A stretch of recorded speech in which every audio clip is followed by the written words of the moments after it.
नमस्कार दोस्तों, स्वागत है आपका मेरे चैनल पे। दोस्तों, ऐसा या तो कहा जा रहा है या फिर इसका कोई मतलब निकलता है कि रशिया की सबसे बेस्ट न्यूक्लियर सबमरीन इंडिया के लिए रवाना हो रही है। आज इसी के ऊपर बात करेंगे। चलिए दोस्तों, शुरू करते हैं। तो दोस्तों, जैसा कि आप जानते हैं कि इंडिया ने न्यूक्लियर अटैक सबमरीन रशिया से लीज पे ली हुई है, जिसे चक्रा के नाम से जानते हैं, और अभी माना जा रहा है चक्रा 3 भी इंडिया के लिए रवाना हो सकती है। इंडिया इसे लीज पे ले सकता है। स्पेशली दोस्तों, जो स्टैंड ऑफ चला है इंडिया और चाइना के बीच में, उसको देखते हुए ये और भी महत्वपूर्ण हो जाता है। और साथ ही इसका एक मकसद ये भी हो सकता है कि इंडिया ने जो 6 न्यूक्लियर अटैक सबमरीन बनानी है, उसको ये एक टेस्ट बेड के रूप में फैसिलिटेट कर सकती है। और दोस्तों, अगर हम हिस्ट्री को देखें तो आपको ये पता चलेगा कि इंडिया की शुरू से ही सबमरीन को लीज पर लेने की ही इच्छा रही है। उसे प्रोक्योर करने की नहीं सोची इंडिया ने कभी भी, और ऐसा हिस्ट्री से भी पता चलता है। और 1986 के अंदर सोवियत यूनियन ऐसी पहली स्टेट बन गया जिसने न्यूक्लियर सबमरीन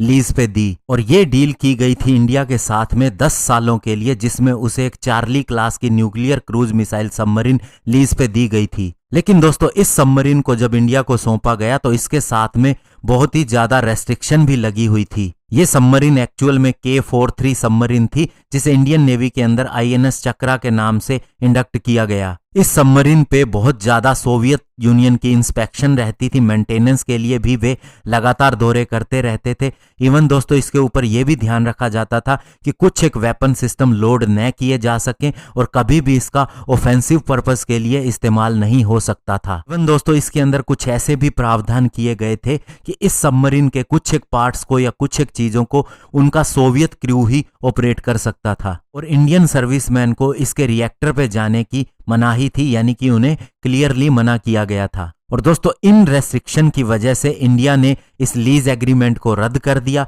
और INS चक्रा 1990 के अंदर सोवियत यूनियन में वापस चली गई और 1 साल पहले ही इसे डीकमीशन्ड कर दिया गया। तो इस तरह दोस्तों, ये K-43 सबमरीन का कॉन्ट्रैक्ट खत्म हो गया और सोवियत यूनियन नहीं समझ सका कि इंडिया का क्या इंटरेस्ट है इसके अंदर और इंडिया क्यों इसे लीज पर लेना चाहता है। इंडिया इसे क्यों लीज पर लेना चाहता था, इसका सिंपल सा एक ही कारण था कि इंडियन नेवी के क्रू को इसका एक्सपीरियंस मिल सके। स्पेशली एक न्यूक्लियर सबमरीन को कैसे मेंटेन किया जाता है, कैसे ऑपरेट किया जाता है, उसका एक्सपीरियंस मिल सके। और दूसरा कारण यह भी था कि इंडिया लोकली ही एक न्यूक्लियर अटैक सबमरीन का प्रोडक्शन करना चाहता था। इसीलिए इंडिया का मानना था कि उसे सोवियत सबमरीन के न्यूक्लियर रिएक्टर को देखने का भी मौका मिलेगा और उसमें एक्सेस भी मिलेगी। लेकिन दोस्तों, ऐसा हो ना सका और इसीलिए इंडिया ने इस डील को रद्द कर दिया। लेकिन दोस्तों, उसके बाद में 2008 के अंदर जब पुतिन एडमिनिस्ट्रेशन आई तो उन्होंने इंडिया के साथ में नेगोशिएट किया न्यूक्लियर अटैक सबमरीन के लिए, और इस बार ये K-152 अकुला क्लास की सबमरीन के लिए था। और ये एक $900 मिलियन का लीज एग्रीमेंट था, जिसके तहत इंडियन इंजीनियर और सेलर्स ने रशिया का दौरा किया और वहां पर ट्रेनिंग हासिल की कि कैसे इस सबमरीन को ऑपरेट करते हैं। और फिर उसके बाद में K-152 यानी कि INS चक्रा 2 जिसे हम कहते हैं, वो इंडियन नेवी के अंदर इंडक्ट की गई, स्पेशली दोस्तों चाइना को चेकमेट करने के लिए। और चूंकि दोस्तों 2 अलग तरह की सबमरीन होती है, अटैक सबमरीन और बैलिस्टिक मिसाइल सबमरीन, तो मेनली चक्रा 2 को हासिल करके इंडियन नेवी को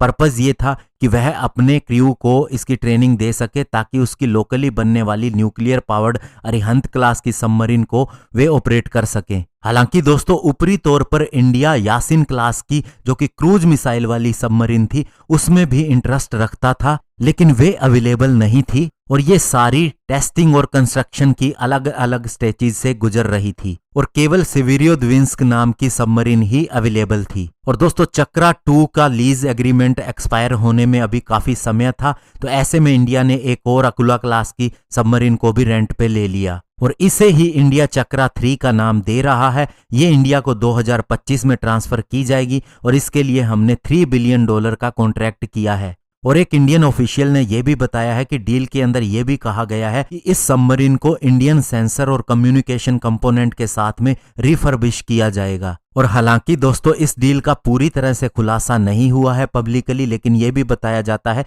कि इंडियन नेवी के ऊपर थोड़ी बहुत रेस्ट्रिक्शन जरूर रहेंगी कि किस चीज को वह एक्सेस कर सकती है और किसे नहीं।